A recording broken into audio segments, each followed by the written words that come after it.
नमस्कार, मैं हूं मृगेंद्र पांडे और आप देख रहे हैं विस्तार न्यूज। आज हम चर्चा करेंगे मंत्रिमंडल विस्तार पर। इस चर्चा को आप हमारे सोशल मीडिया के सभी प्लेटफॉर्म पर एक साथ देख सकते हैं। मंत्रिमंडल विस्तार को लेकर पिछले 3-4 दिनों से काफी उथल पुथल, हलचल या घमासान जो कहें वो चल रहा था। लेकिन अब ये तय हो गया है कि कल 10:30 बजे राजभवन में मंत्रिमंडल का विस्तार होगा। मंत्री शपथ लेंगे। कौन कौन से मंत्री शपथ लेंगे, किनको फोन पहुंचा है, क्या कुछ विधायक नाराज हैं, इन सब पर विस्तार से बात करेंगे। इसके साथ ही ये भी बात करेंगे कि क्या मंत्रिमंडल विस्तार के बाद प्रदेश के राजनीतिक समीकरण में क्या बदलाव आ सकता है। क्या कुछ वरिष्ठ नेता छत्तीसगढ़ से बाहर की पॉलिटिक्स में जा सकते हैं, उनकी जगह छत्तीसगढ़ में कौन नेता ले सकता है। इन सब विषयों पे बात करेंगे। सबसे पहले आप भाजपा के कुछ वरिष्ठ नेता मुख्यमंत्री विष्णुदेव साय सहित प्रदेश अध्यक्ष की बाइट सुन लीजिए। मंत्रिमंडल विस्तार पर उन्होंने क्या कहा है, उसके बाद चर्चा को आगे बढ़ाएंगे।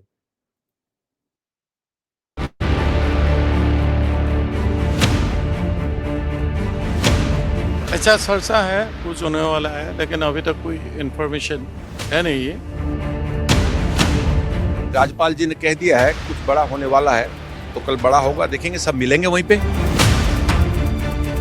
संगठन तो हर चीज के लिए तैयार रहता है। भारतीय जनता पार्टी का संगठन सभी चीजों के लिए तैयार रहता है। हम वर्ष भर काम करते हैं।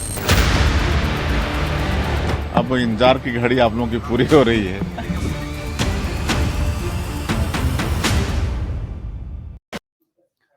तो आपने सुना कि मुख्यमंत्री विष्णुदेव साय ने कहा इंतजार की घड़ी खत्म हो गई है। पहले ये चर्चा थी कि 18 तारीख को मंत्रिमंडल विस्तार होगा, लेकिन जिन नेताओं का या जिन विधायकों का नाम मंत्री पद की दौड़ में बताया जा रहा था, उनको लेकर कुछ आपत्तियां थी, कुछ विवाद की स्थिति थी। उसे कल रात सीएम हाउस में सुलझाया गया। मंत्री पद की दौड़ में कौन कौन लोग हैं, इसी पर चर्चा करने के लिए हमारे साथ भाजपा का पक्ष रखने के लिए वासु शर्मा जी हैं। वासु जी, आपका बहुत बहुत स्वागत है। कांग्रेस का पक्ष रखेंगे अभिमन्यु मिश्रा जी। अभिमन्यु जी, आपका भी बहुत बहुत स्वागत है। और इस पूरी चर्चा को एक समग्रता में बताने के लिए वरिष्ठ पत्रकार के शर्मा भी हमारे साथ हैं।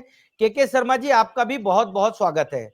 आप तीनों के स्वागत के साथ मैं सवाल पहला वासु शर्मा से करूंगा।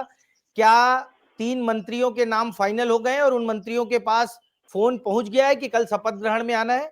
वासु जी। देखिए मिगेन जी, जैसा खबरें चल रही हैं और माननीय मुख्यमंत्री जी ने भी कहा कि अब इंतजार की घड़ी खत्म होती है, जिस प्रकार से कल 10:30 बजे राजभवन में शपथ ग्रहण कार्यक्रम का आयोजन है। लेकिन अभी माननीय मुख्यमंत्री जी ने किसी का भी नाम डिक्लेरेशन नहीं किया। डिक्लेरेशन तभी होगा जब माननीय मुख्यमंत्री जी आके सामने या तो लेटर जारी करेंगे या तो खुद आके वो मीडिया के सामने बताएंगे कि हम इस विधायक को कल मंत्रिमंडल में ले लें। उससे पहले जितने भी कयास है वो मीडिया लगा रहा है। बहुत सारे नाम चर्चाओं में चल रहे थे, बहुत सारे नाम हो सकते हैं उसमें से कोई मंत्री बन जाए। तो ये जब तक मुख्यमंत्री जी स्पष्ट नहीं करेंगे कि कौन से नाम मंत्रिमंडल है, तो तब तक कोई भी बताना असंभव है। आप जो है ये जो कयास लगाए जा रहे हैं, हम लोग जो नाम बता रहे हैं, उसमें से किन नामों पे सहमत हैं? कौन कौन से नाम मंत्री बन सकते हैं आपके हिसाब से? नहीं मिगेन जी, देखिए भारतीय जनता पार्टी में सारे विधायक सक्षम हैं। माननीय मुख्यमंत्री जी का विशेषाधिकार है वो किस विधायक को अपनी टीम में जगह देते हैं, ये तो माननीय मुख्यमंत्री जी बताएंगे। मैं तो ये कह सकता हूं कि भारतीय जनता पार्टी के 54 के 54 विधायक सक्षम है। अगर उनको जगह मिलती है तो दायित्व ले, हम दायित्व मानते हैं उसको, दायित्व के रूप में छत्तीसगढ़ के विकास के लिए हमारे विधायक लोग काम कर रहे हैं और मंत्री बनेंगे तो मंत्री के रूप में काम करेंगे। ठीक है अभिमन्यु जी, दायित्व मिलने वाला है।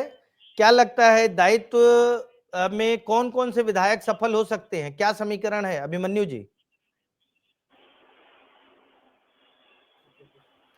अभिमन्यु जी से बातचीत नहीं हो पा रही है, तकनीकी कारण है। मैं के शर्मा जी के पास आऊंगा। के भैया, क्या लगता है कौन से 3 नाम है जो फाइनल हो सकते हैं? कल शपथ लेते नजर आएंगे राजभवन में? देखिए मृगेन जी, ये लंबे समय या लंबे इंतजार के बाद जो नाम सामने आ रहे हैं उसको सभी को अब तक तो पहुंच ही चुका है, जो अभी तक जो विभिन्न प्लेटफार्म के माध्यम से, जिसमें एक बड़ा नाम है गुरु खुशवंत साहेब, आरंग से जीते हैं और उन्होंने शिव डहरिया एक बड़े दिग्गज मंत्री को पराजित किया है।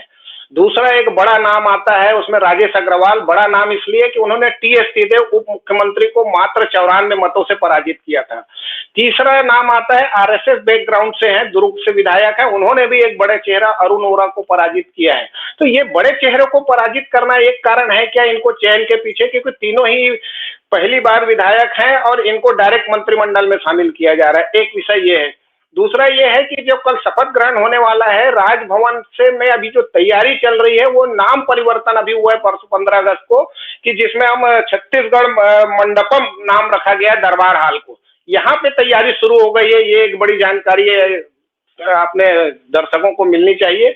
और दूसरी चीज है कि भाजपा में पहली बार ऐसा हो रहा है मिगेन जी, आप देख रहे हैं लंबे समय से पत्रकारिता में है, सामान्य प्रशासन विभाग के सचिव ये जारी करते थे, आमंत्रण पत्र जारी होता था बकायदा, और फिर ये मंत्रिमंडल के लिए होता था। नाम तो खैर कल जब पुकारा जाएगा तभी अधिकृत रूप से आएगा नाम, जो बता रहे हैं कि मुख्यमंत्री घोषित कर दे, तो मुझे नहीं लगता कि ऐसे किसी बाइक में वो तीनों नाम ले दे।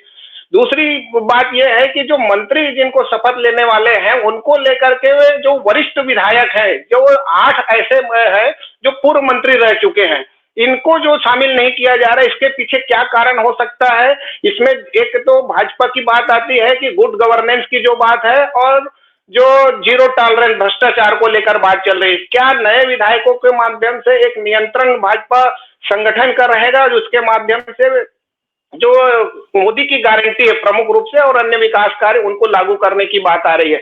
लेकिन इन नए विधायकों को अनुभव का ना होने का नुकसान क्या हो सकता है पार्टी को या सरकार को या छत्तीसगढ़ की जनता को? क्योंकि आप आखिरी साल देखेंगे चुनावी वर्ष में इस तरह से निर्णय लेने के नहीं होता है, केवल आप जो निर्णय है उसका क्रियान्वयन की बात आती है। तो ये विधायक जो विचार करके आता है, कोई पद में आता है तो मैं ये काम करूंगा, वो काम ये कितना कर पाएंगे, ये एक बड़ा सवाल है। दूसरा चीज है, जैसे दुर्ग का एक बड़ी संख्या आपको कांग्रेस शासन काल में मुख्यमंत्री सहित दिखाई दिया था, 6 मंत्रिमंडल में थे, अभी 5 सरगुजा का हो जाएगा, तो इसका कितना एक साइड हो, 14 के 14 विधायक जो सरगुजा में जीते उसका लाभ होगा, लेकिन बस्तर से एक ही मंत्री रह जाएगा, इसका क्या असर होगा ये देखना है। रायपुर में निश्चित रूप से 1 से बढ़ के 2 हो जाएंगे, जनरल के 2 हो जाएंगे, लेकिन ओबीसी वर्ग से 6 से बढ़ के 7 हो जाएगा। केके भैया, आपने बहुत अच्छी बात की कि 8 वरिष्ठ विधायक हैं जो नाराज हैं, जो कभी न कभी मंत्री रहे डॉक्टर रमन सिंह की सरकार में, जो 15 साल की सरकार थी। अभिमन्यु जी, आपके पास आऊंगा। क्या लगता है कि 18 तारीख को जो शपथ ग्रहण होना था इन विधायकों के, सीनियर विधायकों की नाराजगी के कारण टला है, और अभी आपको क्या लगता है कि उन सबको मना लिया गया है? जी मृगेन जी नमस्कार, आपको शर्मा जी को नमस्कार, वासु जी को नमस्कार। जी बिल्कुल, मैं पहले भी इस बारे में हम जो डिबेट वगैरह में, और हमारी पार्टी का स्टैंड यही रहा है, सारी जगह हमने यही कहा है कि ये जो देरी हुई है ये सिर्फ टोवल यही है, और जो खींचतान सीनियर विधायकों की थी और उनका जो दबाव था मुख्यमंत्री जी के ऊपर, ये बड़ी बात थी जिस वजह से लेट हो रहा था और ये लगातार नई नई तारीखें मिलती जा रही थी। मैंने पहले भी ये बात रखी थी कि नए विधायक जो भी के शर्मा जी भी कह रहे थे, पहली बार के विधायक और नए नए लोगों को मंत्री बनाने का मतलब क्या है, तो उसका ये मतलब है सबसे बड़ा कि वे सत्ता से सवाल नहीं कर सकते, और सीनियर जो रहते हैं 4 बार 5 बार के विधायक हैं वो कई बार आपकी नहीं सुनते, या आला कमान की बात है। यहाँ पे ये भी जो 3 नाम आए हैं, ये दिल्ली दरबार से नाम आए हैं, ये कई जगह भीतर खानों में खबर है, और कई न्यूज वाले भी इस बात को चला रहे हैं कि सीधे सीधे दिल्ली से ये फरमान आया है, इसमें मुख्यमंत्री जी का कोई खास लेना देना है नहीं। अब उसके बाद चलिए ठीक है, सबसे पहले तो हम बधाई देना चाहते हैं जो भी 3 बने आए हैं वो दिल्ली से आए। वासु जी, क्या ये सही है, दिल्ली से नाम आए हैं या यहीं तय किया गया इन 3 नामों को? वासु जी देखिए मिगेन जी, माननीय मुख्यमंत्री जी का अधिकार है, वो मंत्रिमंडल में किसको लेते हैं, लेकिन पार्टी, हर पार्टी का राष्ट्रीय नेतृत्व होता है, राष्ट्रीय नेतृत्व से चर्चा हर पार्टी करती है। क्या कांग्रेस में जब भूपेश बघेल मुख्यमंत्री बने थे तो यहाँ के प्रदेश अध्यक्ष ने डिक्लेयर कर दिया था क्या? ये भी दौड़े भागे में दिल्ली गए थे ना अपने राष्ट्रीय नेतृत्व के पास, उन्होंने ही तय किया था ना कि मुख्यमंत्री कौन होगा, मंत्री कौन होगा। यहाँ तक राज्यसभा भी ये तय नहीं कर पाते हैं, राज्यसभा भी दिल्ली से आता है। किस प्रकार से लोग बाहर से बन जाते हैं, छत्तीसगढ़ के नाम लेके, छत्तीसगढ़िया बात करने वाली पार्टी दूसरे लोग को बना देती है। चिट्ठी इनके पार्टी में आता है, गांधी परिवार का जो चिट्ठी आ गया वही कानून कांग्रेस पार्टी के लिए है, और वो भारतीय जनता पार्टी को बोलते हैं कि चिट्ठी वाली। भैया, यहाँ लोकतांत्रिक पार्टी है, यहाँ परिवार ही है, यहाँ परिवार नहीं है, यहाँ संगठन है। वहां परिवार है, बस वहां परिवार जो बोल दिया वही कानून, वही नियम, उसके आगे कुछ नहीं है। माननीय मुख्यमंत्री जी निश्चित रूप से वरिष्ठों से चर्चा की होगी और अपने उनका अधिकार है, वो जिसको मंत्रिमंडल में लेना चाहते हैं वो लेंगे अपने मंत्रिमंडल में। नहीं वासु जी थोड़ा अपडेट करूंगा आपको। मुख्यमंत्री जी वरिष्ठों के साथ साथ उन सभी लोगों से चर्चा किए हैं जो मंत्री पद की दौड़ में बताए जा रहे हैं। कल रात हमने देखा कि चाहे बात गुरु खुशवंत की हो या राजेश अग्रवाल की या फिर गजेंद्र यादव की, इसके साथ ही अमर अग्रवाल भी मुख्यमंत्री निवास पहुंचे थे। करीब 4 घंटे तक मंथन चला। ये मैं जानना चाह रहा हूं वासु जी, क्या मंथन के बाद जो नाराजगी थी उसे सेटल कर लिया गया? अब किसी तरह की नाराजगी नहीं है? इसके बाद ही नाराजगी दूर करने के बाद ये टाइम डिक्लेयर किया गया कि कल 10:30 बजे शपथ ग्रहण होगा?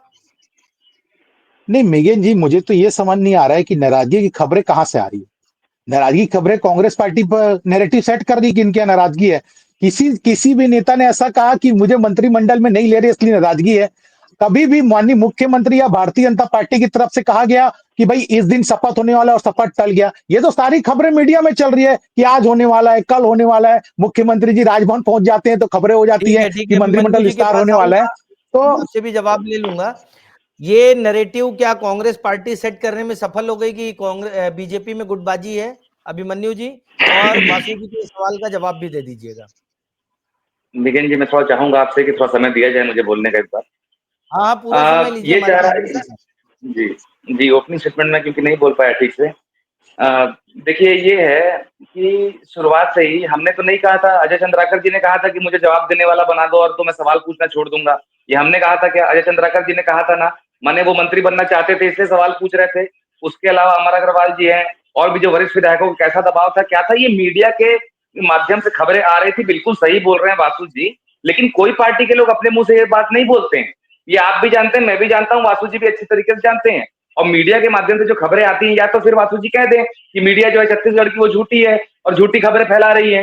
तो बात ये है। और दूसरा सबसे बड़ा उदाहरण देखिए, दिल्ली का नाम सुन के कैसे खिसिया जाते हैं ये लोग कि ऐसा होता है क्या, वैसा होता है क्या सीएम। अभी कल मैं बैठा था एक डिबेट में, इनके एक प्रवक्ता बोल रहे थे कि हमारा विधायक दल की बैठक हुई और विधायक दल ने सर्वसहमति से विष्णुदेव साय जी का नाम जो है चुना था मुख्यमंत्री के लिए।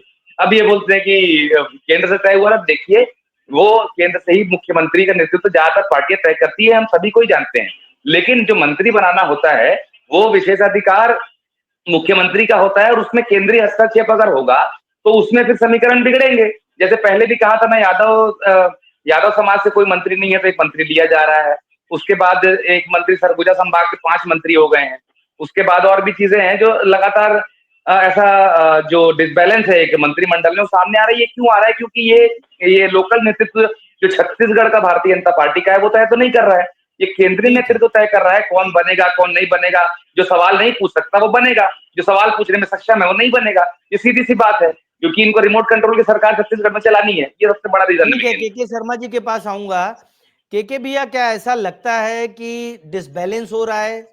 क्षेत्रीय समीकरण के हिसाब से बस्तर से सिर्फ एक ही मंत्री रह जाएंगे और अभी जो नाम चल रहे हैं उस लिहाज से रायपुर संभाग से 2 हो जाएंगे, दुर्ग से 3 हो जाएंगे, बिलासपुर से, सरगुजा से 5-5 हो जाएंगे। तो क्या डिसबैलेंस नहीं लग रहा है? पिछली सरकार जैसी स्थिति नहीं बन जा रही है कि जहां से मुख्यमंत्री है उस संभाग को ज्यादा तरजीह दे दी जा रही है? निश्चित रूप से वही बात मैं पहले भी बोल रहा था, लेकिन अभी की स्थिति में इसको देखिए बनाया क्यों जा रहा है। हम इस पर यदि बात करें मृगेन जी, तो देखिए अनुसूचित जाति के 10 विधायक होते हैं छत्तीसगढ़ में। इस बार भी इतने 54 विधायक होने के बावजूद यहाँ पे भाजपा विधायकों की संख्या मात्र 4 है। 6 कांग्रेस के पास है एसटी वर्ग के। ये एक बड़ी बात है, जो कि 7 थे, 7 से 6 में आ गए कांग्रेस। लेकिन बलौदा बाजार कांड के बाद क्या स्थिति निर्मित हुई है? क्या भाजपा को इससे नुकसान हो रहा है? क्योंकि अनुसूचित जाति विकास प्राधिकरण का जिसको उपाध्यक्ष बना दिया गया था गुरु खुशवंत सिंह को, उसको लाल बत्ती पहले से फिर अभी अब जो मंत्री बना रहे हैं, इसके पीछे अनुसूचित जाति वर्ग को साधने की एक बड़ी जो कवायद दिखाई दे रही है, ये एक नजर आता है। दूसरा चीज है, अब जो सरगुजा की बात हो रही, निश्चित रूप से वहां पर जो मुख्यमंत्री वहीं से आते हैं और वहां से 4 बड़े दिग्गज राम विचार नेता भी वहीं से हैं। तो ऐसी स्थिति में इनको राजेश अग्रवाल को शामिल किया जा रहा है। ये एक बड़ा कारण यही हो सकता है कि टीएस सीधे यदि अंबिकापुर में समाप्त हो जाते हैं, वो यदि राजेश अग्रवाल वहां मजबूत होते हैं और फिर से दोबारा चुनाव जीतने की स्थिति में रहते हैं, तो मुझे लगता है कि ये एक बड़ा भाजपा का गेम है। जो 14 के 14 सीट अभी भाजपा के पास है, उसको वो खोना नहीं चाह रही। इस ढंग से आप देखिए इसको। जहां तक मैदानी इलाके में आप देखेंगे तो रायपुर की राजनीति में राजधानी से क्यों इस ढंग से अलग किया जा रहा है। आप देखिए, कांग्रेस शासन काल में भी रायपुर से नहीं था, भले अकबर या शिवडहरिया मंत्री रहे हैं, लेकिन वो रायपुर से जो जीते हुए लोग, रायपुर का वहां भी जी कहा जा सकता है। उससे पहले हम देखे हैं कि राजेश मूणत और बृजमोहन अग्रवाल लगातार मंत्री रहे थे, तो राजधानी का जो पकड़ है वो कमजोर किस ढंग से होता है। दुर्ग में जो आधा दर्जन मंत्री बनाए थे, क्या कांग्रेस को इसका नुकसान उठाना पड़ा है। और सरगुजा क्षेत्र में आप जिस ढंग से अब लगातार 5 मंत्री होना, मुख्यमंत्री सहित, ये एक बड़ी बात होगी, ये एक बड़ा गणित दिखाई दे रहा है। तो मुझे लगता है वहां टीएस सिंहदेव का जो वर्चस्व है उसको समाप्त करने की एक बड़ी रणनीति इसमें समझ में आ रही है। दूसरी चीज है, आप बोले अभिमन्यु जी बैठे हैं, भाजपा का जो संगठन मजबूत कहा जाता है, विधायकों के एकजुटता की बात कही जाती है कि तो अभिमन्यु जैसे कोई नेता है क्या यहाँ पे अर्जुन बन जाए और जो अजीत जोगी की तरह 12 विधायकों को कल लाने की स्थिति में है क्या कांग्रेस में, ये एक बड़ा सवाल है। कोई तरुण चटर्जी इनको मिल रहा है क्या, ये कांग्रेस को देखने वाली बात है। क्या 12 विधायक लाने की स्थिति में असंतोष है, ठीक है, लेकिन आपके पास ये मादा है क्या कि आप इन विधायकों को ला करके सरकार पलट सकते हैं क्या। जो भाजपा के कहते हैं कि हम महाराष्ट्र में चेंज कर दिए, तो छत्तीसगढ़ में आप क्या खेला कर सकते हैं, ये कांग्रेस के नेताओं के लिए महत्वपूर्ण बात है। क्या देखिए भी आप एक नया समीकरण दे रहे हैं। वैसे बीजेपी के लोग कम टूटते हैं कांग्रेस के। मध्य प्रदेश में देखिए सरकार पलट गई कमलनाथ की। अभिमन्यु जी, आपसे सवाल लूंगा। आप कह रहे थे कि थोड़ा समय चाहिए। एक सवाल आपसे लूंगा, फिर वासु के पास आऊंगा। क्या टीएस सिंहदेव को खत्म करने के लिए सरगुजा में 14 की 14 सीट दोबारा लाने के लिए बीजेपी ने राजेश अग्रवाल को आगे किया है, ऐसा कुछ है? आप लोगों को क्या महसूस होता है? क्योंकि 2 नेता जो मंत्री पद की दौड़ में बताए जा रहे हो तो आपकी पार्टी से ही आए हैं, चाहे राजेश अग्रवाल हो या गुरु खुशवंत। देखिए, दोनों बातें हैं। जैसे कि जो गुरु खुशवंत साहब के बारे में बात बताई अभी उनको, क्योंकि उपाध्यक्ष बनाया जा चुका था पहले ही, उसके बाद अब मंत्रिमंडल अचानक से देना मने सीधी सी बात है। बलौदाबाजार कांड से कहीं ना कहीं समीकरण बदले हैं और सामाजिक जो समीकरण जो है वापस बनाने के लिए, समाज को संतुष्ट करने के लिए, उनका वापस से विश्वास प्राप्त करने के लिए सारी चीजें की जा सकती हैं, की जा रही होंगी। या उसके पीछे क्या भारतीय जनता पार्टी की सोच है, ये हम बस एकदम क्या कहते हैं, श्योर तो नहीं कह सकते कि यही होगी, लेकिन ये लगता है कि ये हो सकती है सोच। उसके अलावा उस समय भी देखिए वहां पे कोशिश की गई थी कि कांग्रेस के नेताओं को उसमें आरोपी बनाया जाए, वो सारा जो कांड हुआ था। अब उसके बाद बात करें सरगुजा संभाग की, तो वहां से अगर टीएस सिंहदेव जी देखिए उप मुख्यमंत्री थे हमारे शासन में, निश्चित रूप से पूरे संभाग के बहुत बड़े नेता हैं, वहां पे उनका नाम है। और पिछली बार भी चुनाव में देखा गया था कि उनका हारना जो है उसने पूरे के पूरे एक एरिया को अफेक्ट किया था, पूरे संभाग को अफेक्ट किया था। तो बिल्कुल ये सोच हो सकती है, अगर किसी ने डिप्टी सीएम को हराया है तो उसका उनको कोई उसमें रिवॉर्ड मिले। लेकिन बात वही हो रही है, इसमें जो समीकरण बिगड़ जा रहा है, जो 5 एक ही जगह से होने की बात थी, रायपुर राजधानी होने के बावजूद नेतृत्व विहीन है, तो ये सारी चीजें जो है नहीं होनी चाहिए मेरे हिसाब से। कोई क्यों देना चाहते हैं? रायपुर और बस्तर का भी ध्यान क्यों नहीं रखना चाहती आपकी पार्टी? नहीं, देखिए मिगेन जी, ये तो माननीय मुख्यमंत्री जी पार्टी समीकरण देखते हैं, उसके आधार पर मंत्रिमंडल बनता है और विस्तार भी होता है। जैसे बस्तर की आप बात कर रहे हैं, माननीय केदार कश्यप जी मंत्री है और संगठन के सर्वोच्च पद पे माननीय किरण सिंहदेव जगदलपुर से आते हैं, तो जगदलपुर पे प्रतिनिधित्व मिला हुआ है। जहां तक सरगुजा की बात, मैं सरगुजा के विषय में मिगेन जी कहना चाहता हूँ, ये कांग्रेस पार्टी को जब पिछले विधान में 14 की 14 सीट, जहां तक मैं हूं, कांग्रेस पार्टी को और आप 2 मिनट सुन तो लो। सब उसके बाद टीएस बाबा को मुख्यमंत्री बनाने के लिए वहां की जनता ने वोट दिया था। इस प्रकार से कांग्रेस पार्टी, अरे आप सुन तो लो, आप सही बात बोल रहे हो, दर्द हो रहा है आपको। अरे सुनो ना, आप तो सुनो ना भाई, सच्चाई बता रहा हूँ, मैं तो बता रहा हूँ, मैं आज क्या बताऊंगा। अरे आप तो सुन तो लो, सुनने का साहस नहीं होता। अरे मैं लॉजिक के साथ बता रहा हूँ, क्या हुआ क्रोनोलॉजी बता रहा हूँ, पार्टी क्यों हार गई वहां पर, क्यों हार गई वहां पर मैं बता रहा हूँ ना। अरे सुन तो लो, अरे रो आप रहे हो, मेरे बीच में आप बोल रहे हो, रो आप रहे हो, मैं तो आपके बीच में नहीं बोला। इसी को बोलते हैं खिसियानी बिल्ली खंबा नोचे।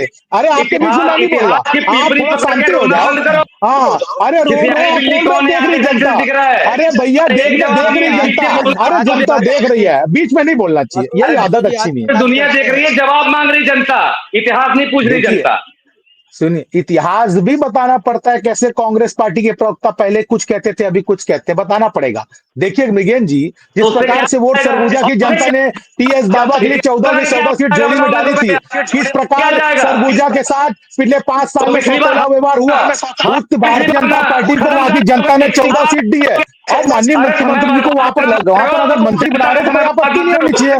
अब बीच में ऐसे बोलेंगे तो नहीं चलेगा। ऐसा बीच में, मैं तो आपके बीच में नहीं बोला, आपने क्या बड़ी बड़ी बातें की, मैं आपके बीच में नहीं बोला। अरे सुनने का साहस तो रखो। अरे साहब, काम की बात तुमने कहा, अरे काम की बात तुम कौन सा कर रहे थे भाई? फालतू की बात अरे सुनने का कौन सी समय नहीं है। बात तुमने की? फालतू की बात सुनने का समय नहीं है, काम की बात फालतू करो। बात तुमने भी फालतू की, की बात कौन सा सुनने का सही समय बात नहीं किया है। बताओ ना, क्या सच्चाई था आपके बात में? आज की डिबेट के मुद्दे पे बात की मैंने। आज आपकी जैसे पुरानी बात की नहीं लेके बैठ गया मैं। डिबेट दुनिया की बात मत करो, आज की आपकी बता रहा हूँ मैं, टेंशन मत लो भैया, शांत हो जाओ, इनकी सरकार शांत हो में जाओ, ऐसा हुआ, इनकी सरकार में शांत ऐसा हो हुआ, जाओ ना। जब देखो वही अरे शांत, क्यों नहीं बोलेंगे, क्यों नहीं लोग। बताएंगे?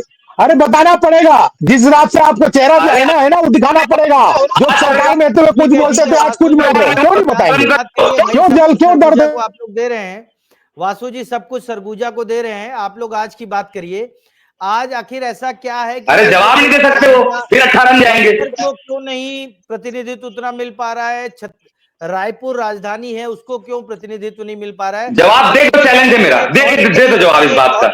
जाना तो है 18 में, उसके बाद वासु जी देखिए, जवाब दीजिएगा। के शर्मा जी बिल्कुल ने एक बिल्कुल बहुत अच्छी बात कही कि क्या कांग्रेस पार्टी की हार के पीछे सबसे बड़ा कारण यही था कि दुर्ग संभाग से ही बहुत सारे मंत्री बना दिए गए, राजधानी से मंत्री नहीं बनाया गया, बाकी संभागों का समीकरण नहीं देखा गया। क्या आपको लगता है कि इस तरह की परिस्थिति आपकी सरकार में भी बन सकती है, वासु जी? देखिए मिगेन जी, आप वरिष्ठ पत्रकार महोदय का अनुभव, अपना अनुभव होगा, और उसको अपने अनुभव के अनुसार कह रहे हैं।